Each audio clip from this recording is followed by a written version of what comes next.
नसून हे फक्त भाजपा शक्ती बिल आहे आणि हे भाजपा शक्ती बिल आम्ही संसदेमध्ये मंजूर होऊ देणार नाही। विरोध करण्यासाठी टीएमसीचे जे खासदार आहेत ते अनुपस्थित राहणार आहेत असं काल सांगितलं गेलं। नाही, असं कोणी काही सांगितलेलं नाहीये। मुळात केंद्र सरकारचाच हा डाव आहे की 5 राज्यात निवडणुका असताना हे बिल त्याने आणायची गरज नव्हती। जर तुम्हाला ऐतिहासिक बिल मंजूर करायचं आहे ना, तुम्हाला लोकशाही मजबूत करायची आहे, तुम्हाला लोकशाहीमध्ये महिलांचा सहभाग वाढवायचा आहे, पण द्रमुकच्या तृणमूल काँग्रेसच्या असंख्य महिला खासदार या प्रचारामध्ये गुंतलेल्या आहेत। त्यांना तुम्ही इथे येण्यापासून रोखलेलं आहे की हे खासदार येणार नाहीत आणि मग आम्ही हे बिल मंजूर करून घेऊ। हे कारस्थान महिला विधेयक बिल मंजूर करताना जे सरकार करत आहे त्यांनी इतिहासाच्या गोष्टी करू नयेत। पण सरकारचा हा गैरसमज आहे। द्रमुकचे सर्व खासदार उपस्थित राहत आहेत, केरळमधले सर्व खासदार उपस्थित राहत आहेत, ममता बॅनर्जी यांच्याशी चर्चा सुरू आहे। त्यांचे जे विविध जिल्ह्यामध्ये खासदार प्रचारासाठी गेलेले आहेत त्यांना एकत्र कलकत्त्यामध्ये आणून त्यांना मतदानाच्या दिवशी कसा आणता येईल यासाठी आम्ही सगळे कामाला लागलेलो आहोत। त्याच्यामुळे हे बिल 2/3 बहुमताने मंजूर होणार नाही। उद्धव ठाकरे बैठकीला उपस्थित होते, त्यांनी स्पष्टपणे सांगितलेलं आहे की टीएमसीच्या ममता दिदींशी मी चर्चा करतो आणि सगळे खासदार घेऊन येण्याची जबाबदारी माझी राहील। म्हणजे बैठकीमध्ये राहुल गांधींची नाराजी बघायला नेमकं काय झालं होतं ते? तुमचं स्टेटमेंट चुकीचं आहे। उद्धव ठाकरे असं म्हणालेले नाहीत की जबाबदारी माझी। विरोधी पक्षातल्या प्रमुख नेत्यांवरती समन्वयाचं काम आहे, त्यात उद्धव ठाकरे साहेब आहेत। उद्धवजी आणि ममता दिदींचे संबंध जिव्हाळ्याचे आहेत।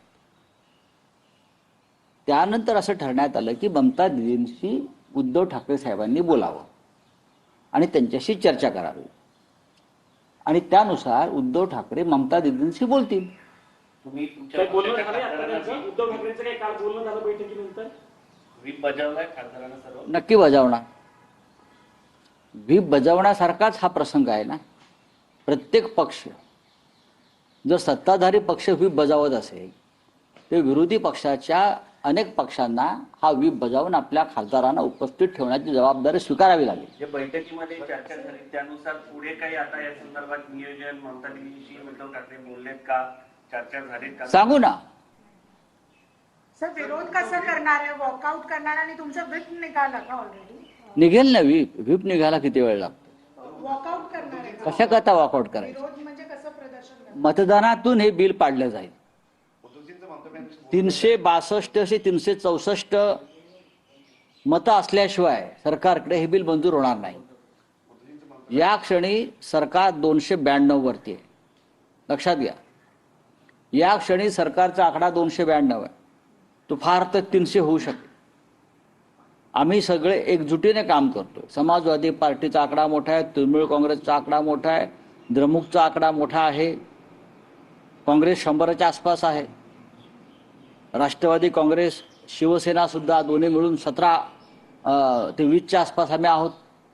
अशा वेळेला हे बिल सहज मंजूर होईल या भ्रमात कोणी राहू नये। उद्धव ठाकरे यांचा ममता बॅनर्जी यांच्याशी संवाद जेव्हा त्यांच्याशी संवाद होईल तेव्हा नक्की आम्ही तुम्हाला कळवू। सर, मागच्या 3 कृषी कायद्याच्या वेळेस आम्ही बघितलं, देशाने बघितलं, अनेक पक्षांनी याचा विरोध म्हणून वॉकआउट केलं आणि ते बिल मंजूर झाले। या वेळेला असं काही करणार नाही, कारण सरकारला यामधून मदत होते। या वेळेला सरकारला मदत जे करतील ते देशाचे दुश्मन असतील, एवढंच आम्ही सांगू। सरकारला कोणत्याही प्रकारची मदत करणाऱ्या शक्ती जर संसदेमध्ये आमच्याबरोबर असतील तर त्यांचा मुखवटा गळून पडेल। असं काही होईल असं मला वाटत नाही। राहुल गांधी सांगतात हिस्सा चोरी ते अलाव करणार नाही, ओबीसी दलित आदिवासी यांचे एक लक्षात घ्या, शिवसेना म्हणजे माननीय उद्धव बाळासाहेब ठाकरे यांच्यासह विरोधी पक्षातल्या कोणत्याही नेत्याचा किंवा संघटनेचा आणि पक्षाचा महिला आरक्षणाला अजिबात विरोध नाही.